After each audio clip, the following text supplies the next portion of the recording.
Бүтін нәрсені бірдей бөліктерге бөлсек, оны үлес деп атаймыз.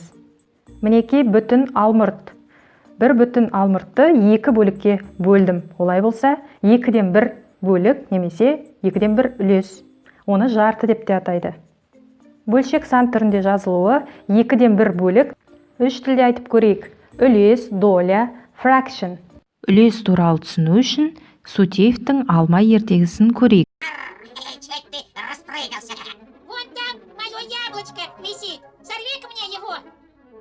Анда менің алмам тұр, үзіп алып берші оны.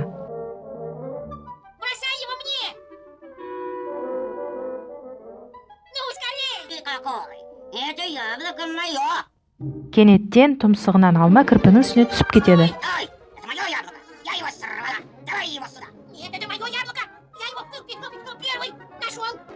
Үшеуі де алма менікі деп шуласты. Қорбаңдаған аю келе жатты.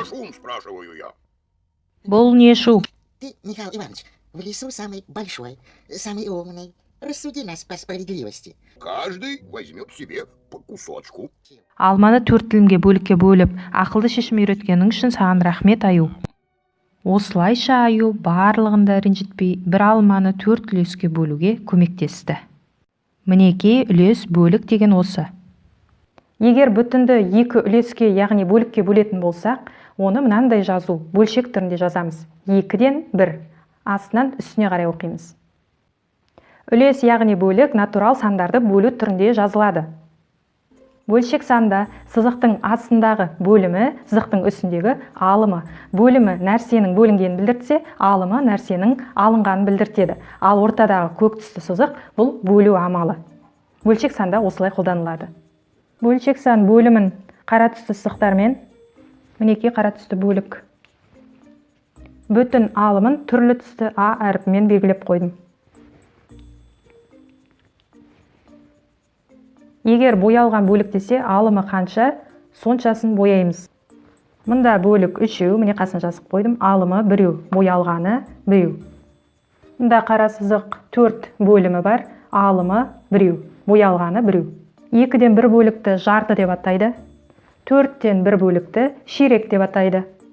Мына бөлшек санды қоршап қойдым, өйткені бұл боялмаған бөлік. Осы боялмаған бөліктен бөлшек сан жазатын болсақ, алдымен қара сызық, яғни бөлінген бөлімін санап аламыз. 6, одан кейін боялмағаны бізде 4. Оны алымына үстіне жазамыз, сызықтың үстіне. Бөлшек сандарды оққан кезде төменнен жоғарыға қарай оқимыз. Мына сызық бөлу амалын білдіртеді. 6-дан 4 бөлік немесе 6-дан 4 үлес. 2-ден 1 үлес, 3-ден 1. Үлес, бөлік, екеуі де ұқсас сөздер. Яғни бөлшек сандардың астындағы бөліміне жалпы бөліктің сызығы саны жазылса, үстіндегілеріне бөлшек санның боялған немесе боялмаған бөлігі жазылады. Бөлшек сандарды салыстырған кезде алдымен бөліміне қараймыз. Егер екеуі бірдей болса, алымына қараймыз.